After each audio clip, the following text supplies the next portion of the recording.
to an undisclosed position when we were exercising our democratic right to protest.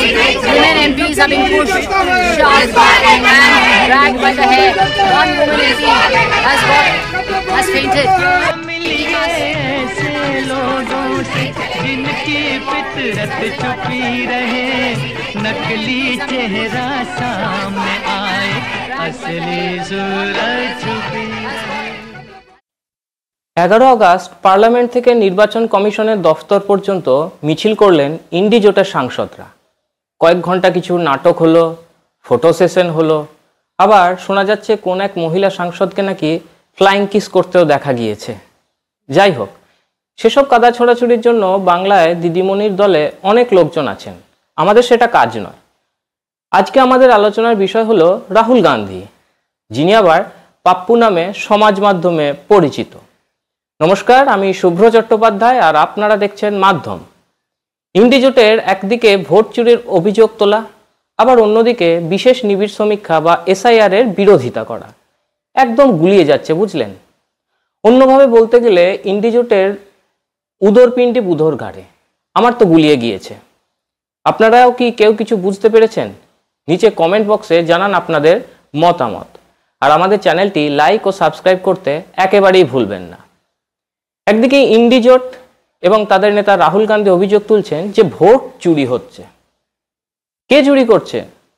তাদের অভিযোগ নির্বাচন commission চুরি করছে। কার জন্য চুরি করছে? না বিজেপির জন্য চুরি করছে।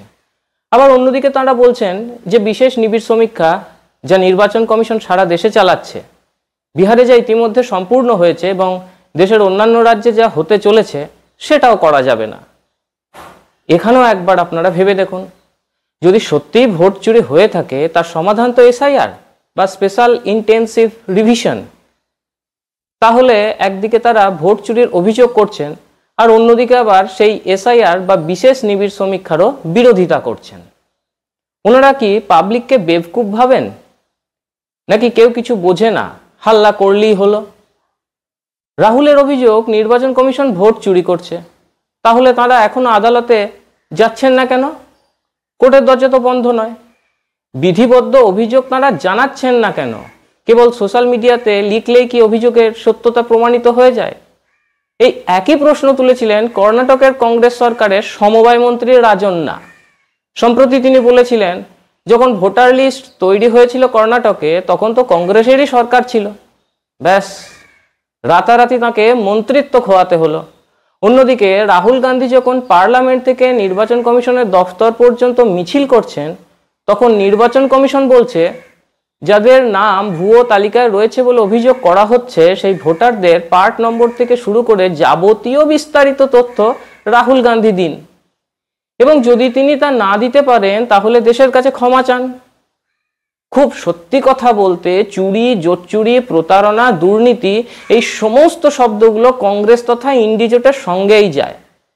যে রাহুল গান্ধী আজকে ভোট চুরির অভিযোগ তুলে সরব হচ্ছেন, সেই রাহুল গান্ধীর ঠাকুমা ইন্দিরা গান্ধীর সাংসদ পদ খারিজ করেছিল আদালত। ভোটে কারচুপি করে জেতার অভিযোগ উঠেছিল তার বিরুদ্ধে, সত্যতাও প্রমাণিত হয়েছিল। আর আদালতের সেই রায়ের পরেই তিনি দেশে ঘোষণা করে দেন জরুরি অবস্থা, জোর করে ক্ষমতা ধরে রাখার জন্য। ভারতবর্ষের গণতান্ত্রিক মূল্যবোধ বহু প্রাচীন। ভারতকে বিশ্বের বৃহত্তম গণতান্ত্রিক দেশ বলা হয়, গণতন্ত্রের জননী বলা হয়। কিন্তু রাহুল গান্ধী এবং ইন্ডি ব্লকের অন্যান্য নেতারা সব সময় এই গণতন্ত্রের বিরোধিতা করে আসছেন, যাতে গণতন্ত্রকে দুর্বল করা যায়। রাজনৈতিক বিরোধিতার নামে তারা গণতান্ত্রিক প্রতিষ্ঠানগুলির বিরোধিতা করছেন এবং দেশকে একটা অরাজক অবস্থার দিকে ঠেলে দিতে চাইছেন। রাহুল গান্ধীর বক্তব্যে প্রায় দেখা যায় দেশের ভাবমূর্তি খাটো করার প্রবণতা রয়েছে। প্রধানমন্ত্রী নরেন্দ্র মোদীর সঙ্গে রাজনৈতিকভাবে পেরে না উঠে তারা ভারত বিরোধিতাকেই হাতিয়ার করেছেন। ট্রাম্প বলল ভারতে ডেড ইকোনমি, ব্যাস রাহুল গান্ধী খুশিতে ডগমগ। তিনিও বলছেন ভারতে ডেড ইকোনমি। ভারত জোড়ো যাত্রার সময় রাহুল মন্তব্য করেছিলেন চীন ভারতের ভূখণ্ড 4000 বর্গ কিলোমিটার দখল করে বসে আছে। সেনাবাহিনী সম্পর্কেও বিতর্কিত মন্তব্য করেছিলেন রাহুল। ভারতের একাধিক সেনা পোস্ট নাকি চীনের দখলে রয়েছে।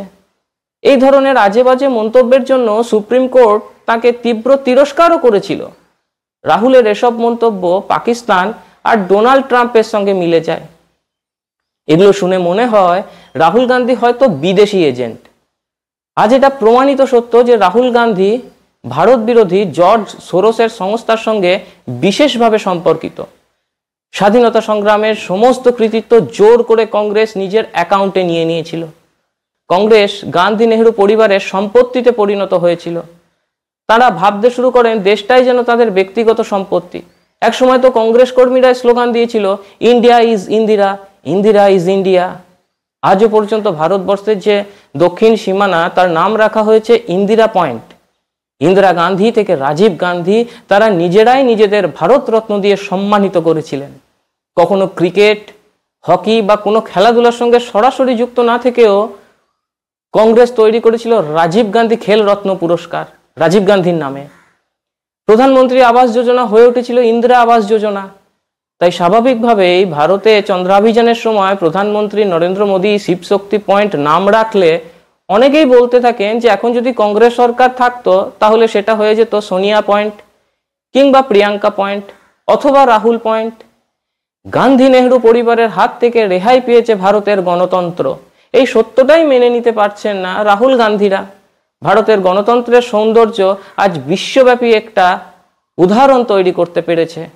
140 কোটি দেশের প্রধানমন্ত্রী একজন চাওয়ালা, যার নামের পাশে নেই কোনো গান্ধী উপাধি বা পরিবারতন্ত্রের ছাপ।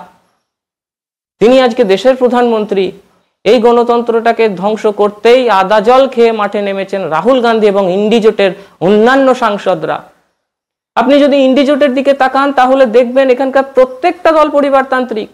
রাজনীতি তাদের কাছে শুধুই ব্যবসা, পরিবারের ভরণ পোষণের একটা মাধ্যম।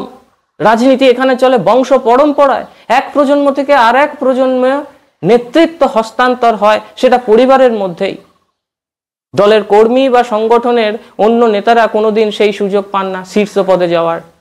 উত্তরপ্রদেশে দেখুন, ইন্ডিজোটের সদস্য সমাজবাদী পার্টি, একসময় তার নেতা ছিলেন মুলায়ম সিং যাদব, তারপর হলেন তার ছেলে অখিলেশ যাদব। বিহারে দেখুন ইন্ডিজোটের আরজেডিকে, সেই দলটির প্রতিষ্ঠাতা লালু প্রসাদ যাদব, উত্তরাধিকারীকে না তেজস্বী যাদব। পশ্চিমবঙ্গের দিকে তাকিয়ে দেখুন তৃণমূল কংগ্রেস, প্রতিষ্ঠাতাকে মমতা বন্দ্যোপাধ্যায়, উত্তরসূরি হিসাবে সামনে আনা হয়েছে অভিষেক বন্দ্যোপাধ্যায়কে। দিল্লির দিকে তাকিয়ে দেখুন ইন্ডিজোটে কে রয়েছে, আম আদমি পার্টি। দীর্ঘদিনের মুখ্যমন্ত্রী অরবিন্দ কেজরিওয়াল যখন জেলে গেলেন তখন তার স্ত্রীকেই তিনি মুখ্যমন্ত্রী করলেন। এই একই ইতিহাস তামিলনাড়ু ডিএমকে বা কাশ্মীরের ন্যাশনাল কনফারেন্সের ক্ষেত্রেও।